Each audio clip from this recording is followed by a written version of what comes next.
In the tack room for yet another update. I know. But you know how it is, first baby, first kids. Well, first baby birds of the season are always the most fun.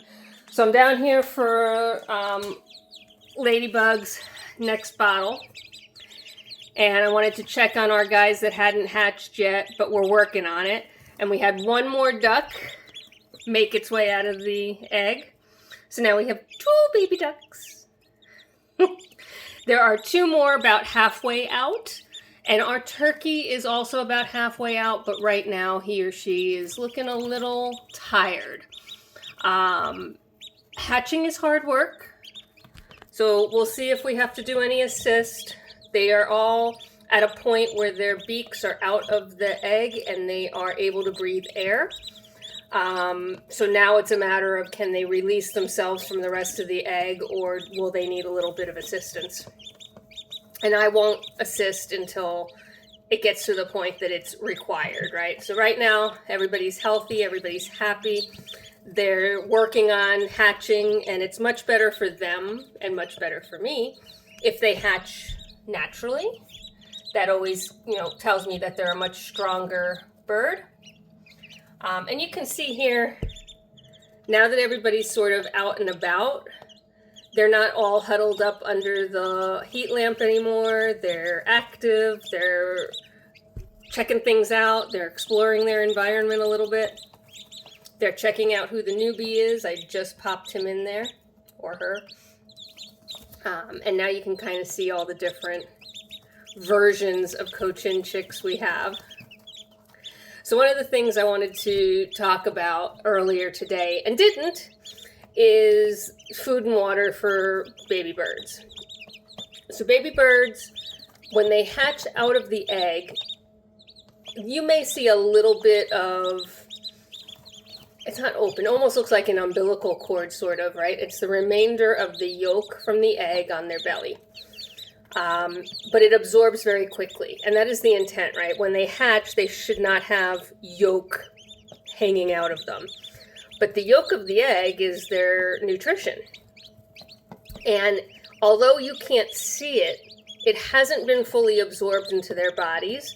It typically takes about another 72 hours after hatch for a yolk to be fully absorbed. And that is really what they're eating and drinking at that point. It's more of nature's way of giving them a chance to acclimate to life out of an egg and figure out food and water. This little guy, he's like, where am I? I just hatched. What is going on?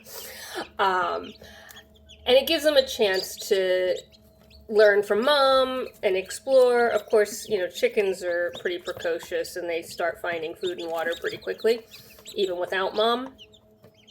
Ducklings will follow suit pretty quickly after that. Turkey need help. That's why I always hatch chicks with turkey, because then the turkey will follow the chicks and eat and drink. If the turkey don't have somebody to teach them or to lead by example, they actually won't eat or drink. They're not the brightest babies. But that's also because mama turkeys are extraordinarily doting and they don't need to be the brightest babies.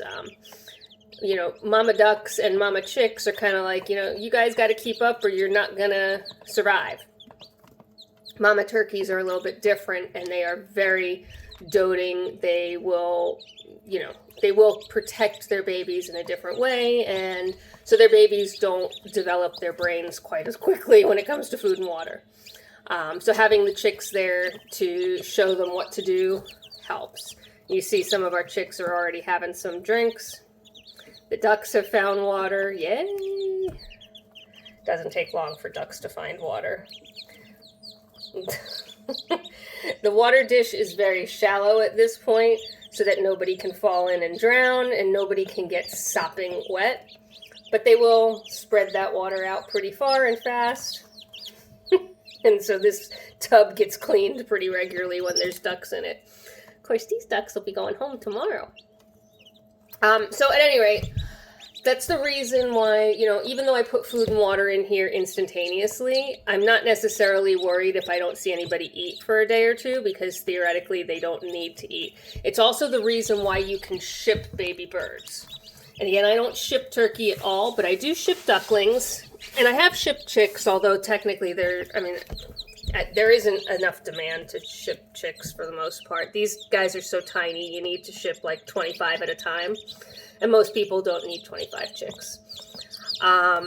Ducklings, you only need 8. They're big enough and sturdy enough that their body heat keeps them nice and toasty in their shipping box for a couple of days, and they go priority express. So it should theoretically be between, 24 to 72 hours before they land, which is exactly the amount of time they have on their yolk before they really need to start getting water and food. And even at that point, right, you're just kind of starting the clock. So you kind of have a pretty good buffer for shipping. I love the peeping. Interestingly, out of the blue, I learned this morning, oddly enough, I don't know why it came up in my reading, but it did, and fish are very different. Fish, also hatch from eggs, or some fish do, not all, but fish that hatch from eggs, and in particular, we were talking about trout. Again, weird things that I end up researching and learning for no reason whatsoever, but trout hatch with their yolk still attached to them, and it's still on the outside. And you actually are, like if you're hand raising trout, and that's what I guess it was because it's getting close to stocking time around here, they stock trout. So it was one of the hatcheries. This is such a weird thing for me to know now. But I did learn that you cannot feed trout babies until that yolk is absorbed because their digestive system has not fully formed. And if you do feed them, they won't be able to digest their food. And it can actually, kind of go bad, rot, or whatever, and hurt them or kill them. So I thought that was fascinating because baby birds, you can feed them water as soon as they want it. Some will want it sooner rather than later. Others will wait until that full 72 hours, but it has nothing to do with their digestive system. It just has to do with the fact that they've got their own natural buffer time to acclimate to life out of an egg. Whereas fish apparently get that same buffer time, but if they eat during that buffer time, they actually, they don't have a digestive system to handle it. Look at those two duckies. They're going to be best of friends. So that's where we're at. I'm going to go feed Ladybug next, and I will be back probably this evening with the last update, because hopefully by that point our stragglers will all be hatched. They may not be moved into the bin, because if they hatch, later in the day, they may still need to fluff up in the incubator. But for now, things are looking pretty good. And until next time, I got work to do. Bye, guys.